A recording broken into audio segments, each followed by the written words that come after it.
Kali ini kita akan membahas tentang avoidant attachment style. Istilah ini adalah salah satu dari 4 jenis gaya kemelekatan yang dikemukakan oleh dua pakar, yaitu John Bowlby dan Mary Ainsworth, yang sedang kita bahas dalam beberapa minggu ini. Avoidant attachment style atau gaya kemelekatan menghindar adalah salah satu pola yang terbentuk sejak masa kanak-kanak. Individu dengan gaya kemelekatan ini cenderung menghindari kedekatan emosional dan merasa tidak nyaman dengan keintiman.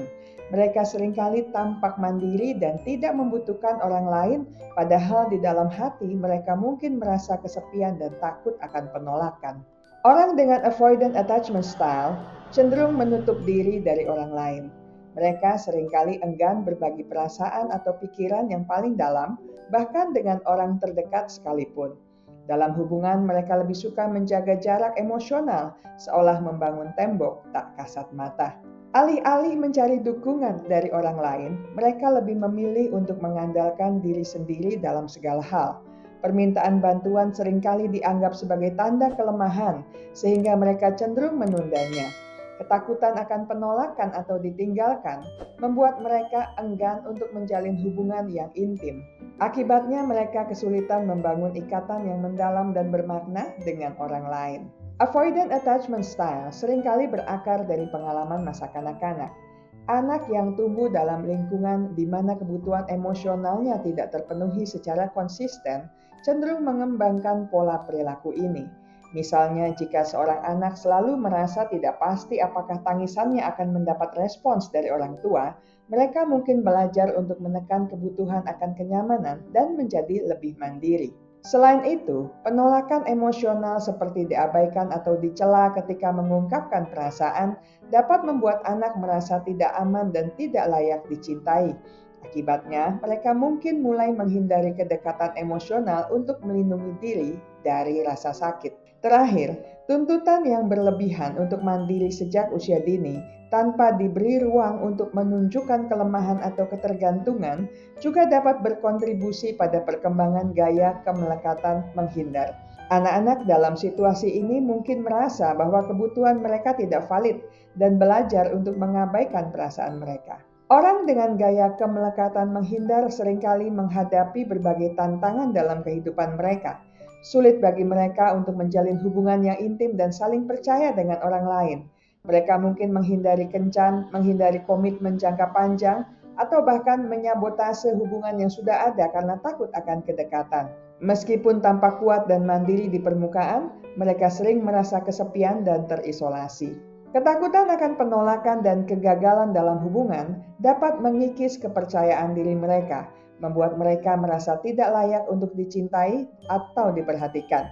Akibatnya, banyak individu dengan gaya kemelekatan menghindar yang berjuang dengan masalah kesehatan mental, seperti depresi, kecemasan, bahkan gangguan kepribadian menghindar. Mereka mungkin kesulitan menemukan makna dalam hidup dan merasa kosong di dalam diri mereka. Gaya kemelekatan menghindar tidak hanya berdampak pada individu yang mengalaminya, tetapi juga pada orang di sekitarnya. Misalnya dalam komunikasi, mereka seringkali sulit mengungkapkan perasaan atau pikiran secara terbuka dan jujur. Hal ini bisa menyebabkan kesalahpahaman dan konflik dalam hubungan. Selain itu, kecenderungan mereka untuk menjaga jarak emosional membuat orang lain merasa kesulitan untuk benar-benar mengenal mereka. Teman, keluarga, atau pasangan mungkin merasa seperti berbicara dengan tembok karena sulit untuk membangun koneksi yang mendalam. Rasa frustrasi seringkali muncul karena orang-orang di sekitar mereka tidak mengerti mengapa individu dengan gaya kemelekatan menghindar begitu sulit untuk terbuka atau meminta bantuan. Hal ini dapat membuat hubungan menjadi tegang dan tidak memuaskan bagi kedua belah pihak. Mengatasi avoidant attachment style membutuhkan pendekatan yang komprehensif. Salah satu cara yang efektif adalah melalui terapi, terutama terapi perilaku kognitif. Dalam terapi, individu dapat belajar mengenali dan mengubah pola pikir negatif yang mendasari perilaku menghindar mereka. Misalnya mereka dapat belajar untuk menantang pikiran, saya tidak layak untuk dicintai atau orang lain akan menyakiti saya. Selain itu, terapi juga dapat membantu mereka mengembangkan keterampilan interpersonal yang lebih baik seperti komunikasi asertif dan membangun empati. Membangun kepercayaan diri dan harga diri juga merupakan langkah penting dalam mengatasi masalah ini. Ini melibatkan proses belajar menerima diri sendiri apa adanya, merayakan pencapaian, dan menantang pikiran negatif tentang diri sendiri. Dengan kepercayaan diri yang lebih tinggi, individu dengan gaya kemelekatan menghindar akan merasa lebih mampu menjalin hubungan yang sehat dan membuka diri terhadap orang lain.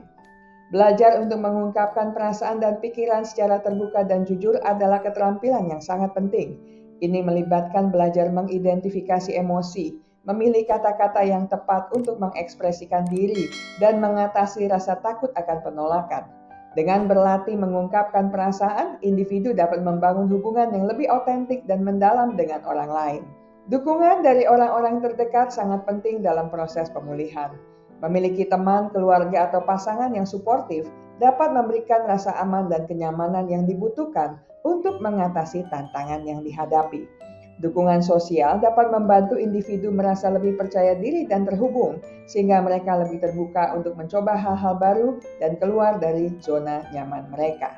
Pencegahan gaya kemelekatan menghindar bisa dimulai sejak dini, tepatnya dalam proses pengasuhan. Anak-anak perlu merasakan bahwa kebutuhan mereka akan diperhatikan dan dipenuhi secara konsisten. Misalnya ketika seorang bayi menangis, orang tua sebaiknya segera merespons dan memberikan kenyamanan. Dengan begitu, bayi akan belajar bahwa orang dewasa dapat diandalkan untuk memenuhi kebutuhannya dan akan merasa aman untuk mengeksplorasi lingkungan sekitarnya. Selain itu, menciptakan lingkungan yang hangat dan mendukung, di mana anak merasa bebas untuk mengungkapkan perasaan dan pikirannya tanpa takut dihakimi, juga sangat penting. Misalnya, orang tua bisa menyediakan waktu khusus untuk berbicara dengan anak dan mendengarkan apa yang ingin mereka sampaikan.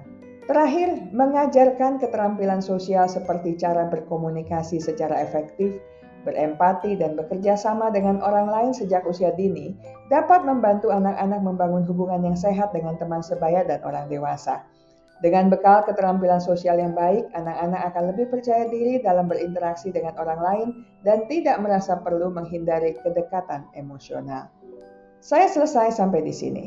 Kita akan bertemu lagi di minggu mendatang dengan topik menarik lainnya. Terima kasih untuk kesetiaan Anda bersama channel Bahas Psikologi. Ingat baik-baik, kesehatan mental Anda sangat berharga. Jagalah, pertahankanlah dengan sekuat tenaga.